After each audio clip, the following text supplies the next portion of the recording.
Hello and good morning. It's Phil Thatch and I'm here once again at the Chickamauga Dam in the tailwaters of the Chickamauga Dam. I've got my Z8 and my 180 to 600 with me. Last time I was here, there was a lot of osprey activity, and I have seen at least one flying around, but I think last time I was here there were 6, so that made the odds of one flying by a lot better. So today I'm concentrating on the great blue heron, which I absolutely love these great blue heron. I've been making photographs of them here for well over a decade. And an occasional double-crested cormorant has flown by. So we'll get started with that and see what else I can find today. All right, here is my first picture. It's a 210 millimeter shot of a couple of great blue herons. I like the way they were making the same pose and kind of looking at each other, even though one was several feet down the bank from the other. The one on the right is my focus point and the one on the left is out of focus, but I still like the shot. I stopped the lens down to f13 to try to get the second bird in focus, but it didn't work. 1/320th of a second and ISO 360, 210 millimeters. Here's a 600 millimeter shot of a double-crested cormorant in flight. I love those turquoise blue eyes they have. This is 1/1600th of a second, ISO 360, wide open at 6.3. Turned out really nice. You can see the water droplets on its belly, because they are water birds for sure. It would probably took off out of the water and is probably going to land in the water again. Here's a great blue heron, 600 millimeter shot, 1/2500th of a second. Lots of shutter speed in this one, f6.3 and ISO 720. Love the colors in this. I thought it turned out really nice. And here's my first osprey in flight shot. Got some orange eyes on this one, so it's probably slightly subadult. This is a 600 millimeter shot, wide open at 6.3 with a fast shutter speed of 1/2500th and only 180 ISO. I often photograph black vultures when I come here to the Chickamauga Dam tailwaters, but usually it's just kind of on the ground or on a tree limb. But today I got some in flight, so that's kind of fun. I got some black vultures in flight. Here's the first one, 600 millimeters, 1/2500th of a second, ISO 1100, wide open at 6.3. And here's another one, same settings except for this one is ISO 1000. Just a beautiful bird. This is two separate birds, different flybys. You can see this one has no messed up feathers on its wingtips, and this one has a couple of short feathers growing back in. I was happy to get these shots of the black vultures. I've come down the bank as far as I can go and gotten my camera down really low to try to make a great blue heron shot here that's not at a poor vantage point. Hopefully that one turns out pretty good, because it was a lot of work to scramble down these extra slick rocks. This is my low angle shot of the great blue heron. I wish I had not used 350 millimeters. This probably would have been better at 300 millimeters. Once I crop it to 16:9, there's not a lot of breathing room left. 1/1250th, wide open at f6 and ISO 200 for my low angle great blue heron shot. It's been a little bit more osprey activity out here. At one point I saw 3 in the sky at the same time, but I'm really struggling to get the light just right on them. I am trying to work with the sun at my back, as you can see here, which should put the light right on the bird, but the bird's flying a lot higher up, and so anyway, not having as good a luck as I did last time I was here. Most of the time the light was not good on the birds, but with a little help of the shadows slider, I was able to make some of these look presentable. This one is 600 millimeters and 1/2500th of a second, wide open at 6.3 and ISO 400. This one is the exact same settings. Just a beautiful bird. Enjoyed photographing this. Here's one that is 600 millimeters, wide open at 6.3, 1/2500th of a second, and this one is ISO 280. Got some pretty decent light on the eye, and this one finally. Okay, this is a series of shots, and none of them were good enough to share on their own. These have not been edited at all. I did lift the shadows just a little bit, and I ran them through Topaz. But you can see the bird has seen something in the water below. That's a crane that's working on the new lock for the Chickamauga Dam there in the background. And I was shooting at 8 frames per second. I know the camera will do 20 frames per second, but I only was doing 8, so I didn't have a million images to go through. When we go to Florida later this year, I'm going to shoot 20 frames per second and give that a whirl. But right now I'm doing 8.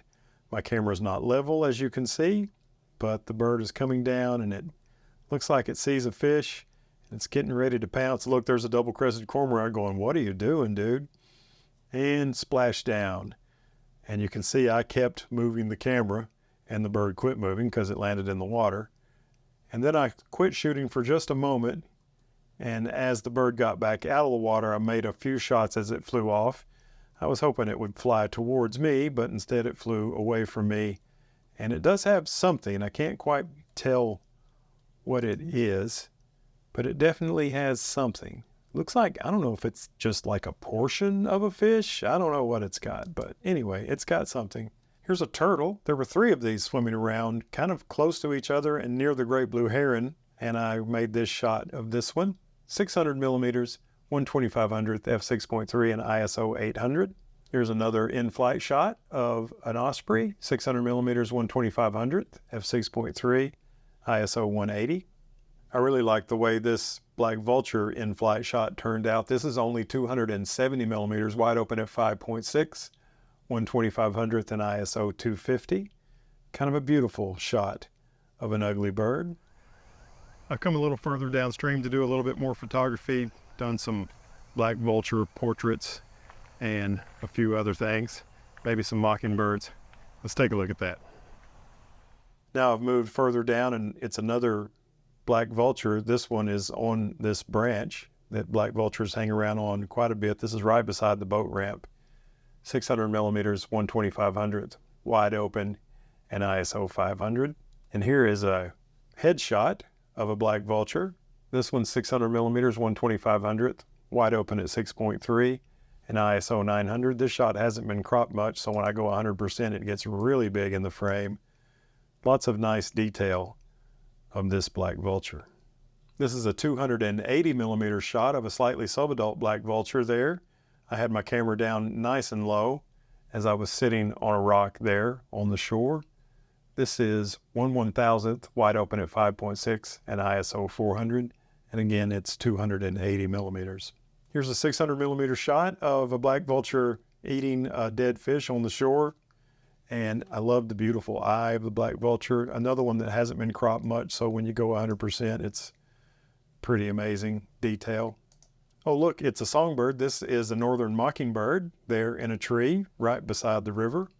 Happy to get this shot. 600 millimeters f6.3. I slowed my shutter speed down to 1/1250th, and it's still 2800 ISO, so I needed to be a little bit lower. But after running through Topaz Denoise AI, the photo looks really nice. On this one, I slowed my shutter speed down to 1/250th and got my ISO down to 640. This is another 600 millimeter shot, wide open at 6.3 of a northern mockingbird by the river. Well, while I was minding my own business, making photographs at the river park right behind Chattanooga State, they went on lockdown. Apparently there's somebody wandering around with a gun. Hopefully that is incorrect, but that's what they say.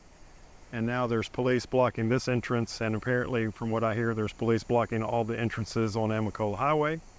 I just talked to a drone operator from Channel 3, and I just photographed another drone from, I guess, another network. And interestingly, it's the first time I've photographed a drone's blades spinning with the stacked sensor on my Z8.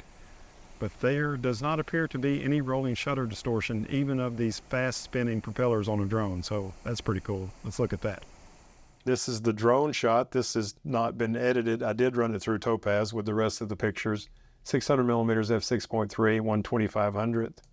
And as you can see, when I go 100%, there is basically there's a little bit of motion blur, even at 1/2500th, but there's no rolling shutter distortion. This is a bonus section. Once again, I've arrived home from the dam and found interesting insects in my zinnia garden, and this is a Gulf fritillary. I love this shot because it's kind of on the back side of the flowers, and there's boccified flowers all around it. There's boccified flowers in the foreground and in the background. I wish there wasn't a boccified flower right in front of the flower that the fritillary is on, but otherwise I'm really happy with this shot. 600 millimeters, right at minimum focus distance, 1/1600th of a second. I've stopped it down to f8 for this, and this is 500 ISO. Here's another shot of that same Gulf fritillary on some more of my zinnia flowers. I like the boccified zinnia flower here in the background, and the flower that the insect is on is in focus in this one. It was in focus in the last one too. It was just blocked by a flower that was in the foreground out of focus. Same settings, 600 millimeters, 1/1600th f8, ISO 640 on this one. And one last photograph of the Gulf Fritillary, possibly my favorite one, maybe the first one with all the bokeh flowers, but this one is the same settings, 1/1600th f8, 600 millimeters and ISO 640 of the beautiful Gulf Fritillary there in our front yard in the zinnia flowers that we planted.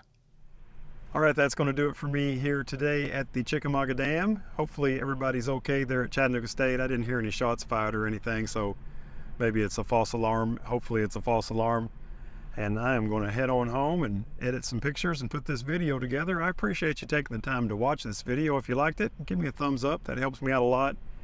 And as always, I look forward to seeing you in my next video. Thanks. Bye-bye.